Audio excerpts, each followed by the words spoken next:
அனைவருக்கும் வணக்கம். நான் உங்கள் புவனேஸ்வரி. காவிக்குன்னு ஒரு மரியாதை இருந்தது. இந்த இந்து தீவிரவாதிகள் என்னைக்கு காவியை போட ஆரம்பிச்சாங்களோ அப்போதுல இருந்து காவி மேல உள்ள மரியாதை மக்களிடம் போயிடுச்சு. அதை ஒரு அவமானமாகவும் அசிங்கமாகவும் பார்க்க ஆரம்பிச்சிட்டாங்க. ஏன்னு சொல்றேன் பாருங்க, இந்த காணொலியை பார்த்தா உங்களுக்கு புரியும். அங்க பார்த்தால காக்கி மயிராண்டியலா நீங்களா யூனிஃபார்ம் போட்டுக்கிறீங்க, புரியுதா? மக்கள் நீங்க காவி மாதிரி நீங்க பெரிய ஆளா, காக்கி மயிர் நீங்க பெரிய ஆளா, இல்ல காவி மயிர் நாங்க பெரிய ஆளான்னு சொல்லி காத்திடுவோமா? பாத்துக்கிடுவோமா? தமிழ்நாட்டுல மோதி பாத்துருவோமாடா? சும்மா போட்டுட்டு எங்க ஆளுகளை போட்டு மிரட்டிக்கிட்டு இருக்க கூடாது, புரியுதா? காவி நாங்க பெரிய ஆளா, மத்தாள் நீங்க காக்கி சட்டை போட்டுக்கிட்டு அவட்ட சம்பளம் வாங்கிக்கிட்டு சும்மா எங்க ஆளுகளை பிடிச்சி உள்ள போட்டுக்கிட்டு தெரிஞ்ச நீ பெரிய ஆளான்னு சொல்லி பாத்துக்கிடுவோமா? அடுத்த ஆட்சி மாற்றம் வரும்போது நீங்க ஒரு பையன் இருக்க மாட்டீங்க, புரியுதா? உங்க 50 பேர் தூக்கி மிலிட்டரியில போட்டுருவோம், வயிறு பெருத்தவனை ஃபுல்லா தூக்கி மிலிட்டரியில போட்டுருவோம். அங்கிருந்து எங்க ஆளுகளை ரிலீஸ் பண்ணி கொண்டு வருவோம், புரியுதா? என்னடா பண்ணிட்டு இருக்கீங்க? தமிழ்நாடு காவல்துறை நாய புறம்போக்கு நாய்களா? அசிங்கமா வருது எப்படியாமங்களா? பாத்தீங்களா என்ன பேசுறாங்கன்னு? இவங்களுக்குன்னு தமிழ்நாட்டுல ஒரு எம்பி சீட் கூட இல்ல, ஒரு சட்டமன்ற தொகுதியில கூட இவங்களுக்கு டெபாசிட் வாங்கறதுக்கு யோகியதை இல்லை. 4 எம்எல்ஏ சீட் இருக்கு. அதிமுக ஆதரவோட அந்த எம்எல்ஏ சீட் வந்தாங்க. இன்னைக்கு இவங்க தமிழ்நாட்டுல இவ்வளோ ஆட்டம் போடுறதுக்கு அதிமுக ஒரு காரணமாக இருக்குது. அதிமுக கொடுக்கிற துணிச்சல்ல இந்த காவி கும்பல்லாம் கலவரத்தை தூண்டுறதுக்கு துடிச்சிட்டு இருக்காங்க. காவி பெருசா காக்கி சட்டை பெருசான்ட்டு போலீஸ்காரங்கள்ட்டே சவால் விடுறாங்க.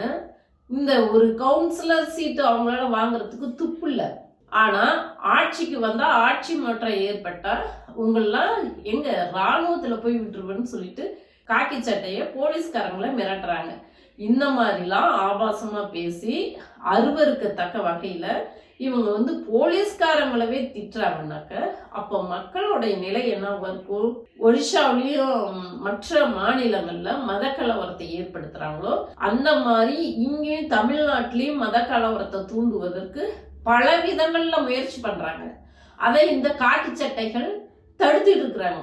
கலவரம் உண்டு பண்ணாத அளவுக்கு இப்ப திருப்பரங்குன்றத்துல கலவரத்தை ஏற்படுத்த முயற்சி பண்ணாங்க. ஆனா என்ன பண்ணது? காவல்துறை போய் நிறுத்தி மத நல்லிணக்கத்தை பேணி காத்து மக்களுக்குரிய பாதுகாப்பு கொடுத்தாங்க. போய் இவங்க இந்த மாதிரி எல்லாம் ஆபாசமா பேசுவாங்க, காவல்துறையவே போலீஸே பேசுவாங்க. அப்ப போலீஸ் கை கட்டி வேடிக்கை பார்த்துட்டு நிற்குமா இவங்களை பேச விட சொல்லி போலீஸ்காரங்க கவனிக்கணும். இந்த மாதிரி நபர்கள் ஓப்பனா ஆமான்னு பேசி உன்னை ராணுவத்துல போய் விட்டுருவேன் அப்படின்னு சொல்லி மிரட்டக்கூடிய வகையில, அதுவும் அருவருக்கத்தக்க ஆபாச வார்த்தைகளை பேசி மிரட்டுற அளவுக்கு இருக்காங்கனாக்க காவல்துறை இந்த மாதிரி நபர்களை வெளியே விடலாமா? இப்ப உள்ள பிடிச்சி நீ எந்த துணிச்சல்ல இப்படி பேசுற? உனக்கு ஒரு கட்சி ஆதரவு கொடுக்குது, நீ அந்த கட்சியில இருக்கிற, அந்த துணிச்சல்ல தானே நீ பேசுற. அப்ப இதுக்கு எல்லாம் காரணம் யாரு? இவ்வளவு தூரம் பேச வச்சிட்டு இருக்கிற இந்த பிஜேபி கூட கூட்டணி வச்சது அதிமுக. இப்போ இவங்க ஒரு எம்பி இல்லாத போது, ஒரு கவுன்சிலர் இல்லாத போதே இவ்வளவு தூரம் வாய் சவடால் விடுறாங்கனாக்க இவங்க இன்னும் பெரும்பான்மை பிடிச்சு இவங்க கூட்டணி ஆட்சி அமைச்சுட்டா அப்ப தமிழ்நாட்டு மக்களோட நிலைமை என்னவாக இருக்கும்? உத்தரப்பிரதேசம் பீகாரோட மோசமான நிலைமைக்கு போகும்.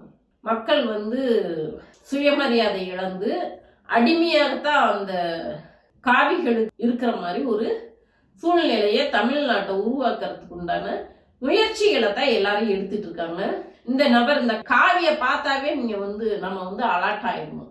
ஒரு காலத்துல காவின்னாக்கா அது ஆன்மீகத்தின் அடையாளமாக இருந்தது. இப்ப காவின்னாக்கா அது இந்துத்துவாவின் அடையாளமாக இருக்கிறது, இந்து தீவிரவாதத்தின் அடையாளமாக இருக்குது.